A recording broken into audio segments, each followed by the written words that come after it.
Seigneur soit avec vous. Évangile de Jésus-Christ, selon saint Matthieu.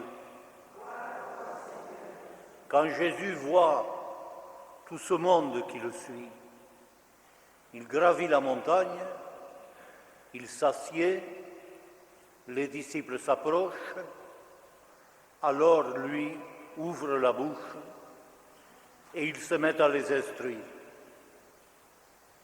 Il dit « Heureux les pauvres de cœur, c'est à eux qu'est le royaume des cieux. Heureux les doux, ils auront la terre promise. Heureux ceux qui pleurent maintenant, ils auront la consolation.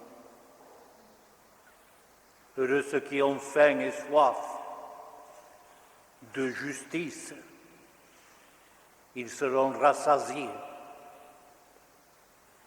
Heureux ceux qui pardonnent, on leur pardonnera. Heureux les cœurs clairs, ils verront Dieu. Heureux les artisans de paix, ils seront appelés fils de Dieu. Heureux les persécutés pour la justice, c'est à eux qu'est le royaume des cieux.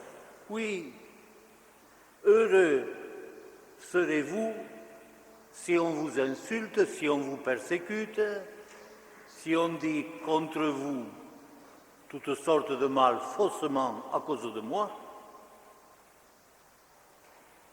Alors, soyez heureux, réjouissez-vous, c'est dans les cieux qu'est votre récompense. Acclamons la parole de Dieu en chantant l'Alléluia. Alléluia, Alléluia, Alléluia.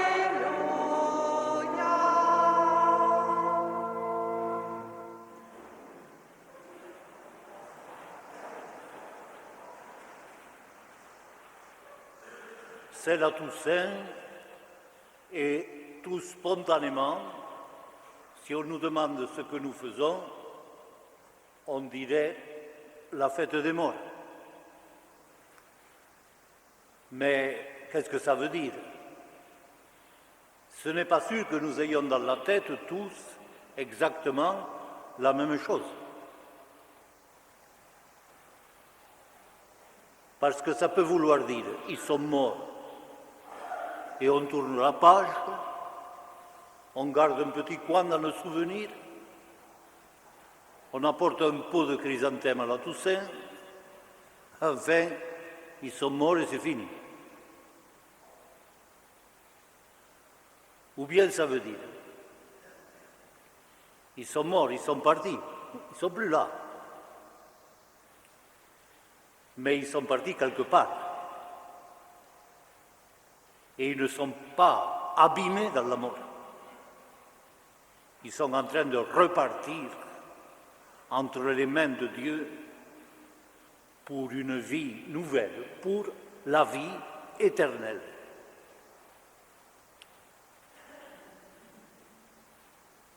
Ce qui peut nous éclairer, c'est ce que nous dit l'Église aujourd'hui. Et vous avez entendu cette première lecture de l'Apocalypse. C'est le livre des grandes révélations. Ça nous vient de l'apôtre Jean, qui était un des plus proches de Jésus,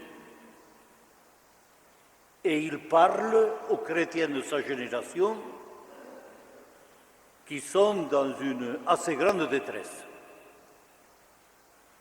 Quand il fera l'Apocalypse, c'est-à-dire qu'est-ce qui se passera à la finale, comment tout ça va finir, et il dit ça à ses camarades chrétiens, c'est parce que pour le moment, ce n'est pas brillant. Ils sont en effet dans des camps de redressement de travail à la chinoise parce qu'ils ne sont pas dans la bonne ligne. Ils refusent de considérer l'empereur comme un dieu, c'est de mauvais citoyens, il faut les mettre au pas, ils sont en redressement. Et on ne les économise pas trop. Ils sont dans une île grecque, Patmos, dans des chantiers où on fabrique le marbre, et le travail est dur. Et voilà que les compagnons de Jean, qui sont au milieu d'autres qui sont de purs et simples condamnés, se sentent vraiment petits, écrasés. Ils sont terriblement minoritaires. C'est quelques milliers de chrétiens à l'époque. Et ils se sont accrochés à Jésus, ils ont la foi, ils la gardent, mais ils ne sont pas très heureux. La vie n'est pas facile. Alors Jean va réconforter ses camarades. Et il va leur dire, en toute chose, il faut considérer la fin. Pour le moment, ça va mal, c'est vrai.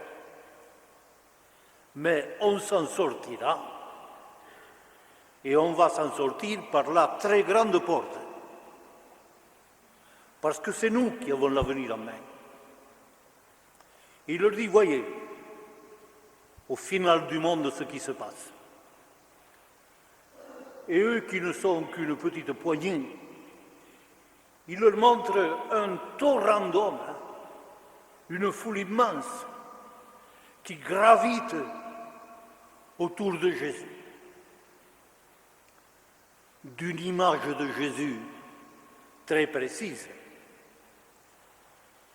non pas un Christ facile, l'image de l'agneau égorgé et l'agneau triomphant. Voilà, il leur dit où on va. Voilà comment cela finira. C'est ce tourbillon de fête autour de Jésus ressuscité. Pour le moment, on est dans la peine, mais là, nous serons au premier rang dans la joie. C'est ça la Toussaint. C'est la fête de tous ceux qui semblaient être sans avenir, qui s'envoyaient de toutes les couleurs pendant qu'ils étaient sur la terre, et qui soudain sont placés en première position. C'est eux les vrais vainqueurs de l'histoire. C'est eux les vivants. Les autres, qui avaient fait un investissement ailleurs, qui s'étaient dit, il faut de l'argent, ils s'entendent dire malheur aux riches. Les autres qui pensaient qu'ils étaient forts quand ils écrasaient les autres, on leur dit heureux et doux. Et ainsi de suite. Et ainsi, ceux-là même qui étaient au centre de l'estime humaine, de la popularité de tous, ceux qui n'étaient pas vraiment bousculés, persécutés, honnis, ceux-là, ils ont en gros perdu leur temps. Et ceux qui ont gagné leur temps, c'est ce que donne le même message de Jésus. Ceux qui sont en train de gagner leur vie totale, c'est ceux qui n'ont pas l'argent. Les pauvres, qui ne sont pas attachés à l'argent, en plus.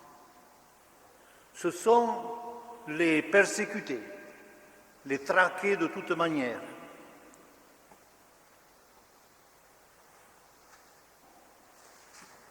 Excusez-moi. Voilà, ça n'ira pas plus loin. Voilà ceux qui sont effectivement les vainqueurs aujourd'hui. Et c'est ça que nous dit la fête de la Toussaint. Évidemment, si on compte que la vie, c'est ce que d'habitude on appelle la vie, entre le moment où je suis né et le moment où on va m'amener au cimetière, si c'est ça la vie, alors mangeons et buvons car demain nous mourrons, profitons-en de ce court espace. Mais Jean dit, c'est pas ça la vie. Ça va beaucoup plus loin la vie. Il y a cet espace que d'habitude on appelle la vie. Et puis il y a au bout la mort. Même pour ceux qui ont de l'argent. Même pour ceux qui sont les plus populaires sur la terre. Pour les vedettes. Il y a la mort. Ça finit tout ça. Mais la mort, quand elle arrive, elle ne va pas nous prendre au dépourvu. Il y a au-delà de la mort une autre vie. Dieu nous saisit à ce moment-là. On s'est jeté avec confiance dans le parcours que Dieu nous traçait. Il va, dans le ravin de la mort, nous accompagner et nous saisir à la sortie pour nous faire repartir, pour nous sauver, pour nous recréer et pour nous donner une vie nouvelle qui est inimaginable, que nos yeux n'ont pas vue. On sera parfaitement surpris, étonné, bouleversé, mais on sera avec lui et ça sera bien. Et c'est ça que Jean dit à ses compagnons de misère. Il fait renaître dans leur cœur une espérance à longue portée. Cette fête de Toussaint, elle nous aide à situer les choses et finalement à renverser l'ordre habituel des choses. On dit à la vie, tant qu'on vit, et puis quand on est mort, on est mort. Et point final, eh bien non, c'est pas point final. Il y a un temps de vie aujourd'hui qui est précieux, qui peut être riche, mais dont nous savons aussi qu'il a ses peines et ses difficultés, qu'il est rugueux parfois, terriblement rugueux. Et puis il y a, au bout, un final provisoire qui clôture ce parcours de vie. Et tout émerge à une vie nouvelle, qui est l'essentiel. Dieu ne nous a pas créés comme il a fait les poulets et les lapins, pour une vie passagère, et puis tu retournes dans la nature. Dieu nous a fait pour une existence impérissable. Il a voulu nous faire partager tout ce qu'il a de vie en lui-même. Et c'est à la portée, non pas simplement des grands saints à statues qui sont dans nos églises, c'est à la portée d'une foule.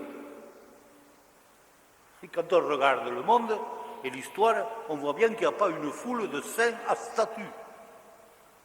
Mais si on regarde de près, on s'aperçoit qu'au milieu des hommes, il y en a qui n'investissent pas tout sur l'argent, le pouvoir ou le sexe,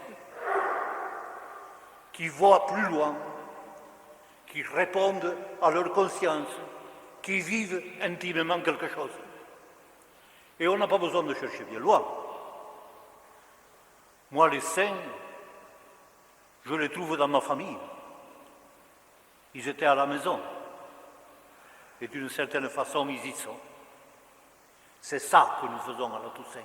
On va sur les tombes pour se souvenir. On ne veut pas les oublier.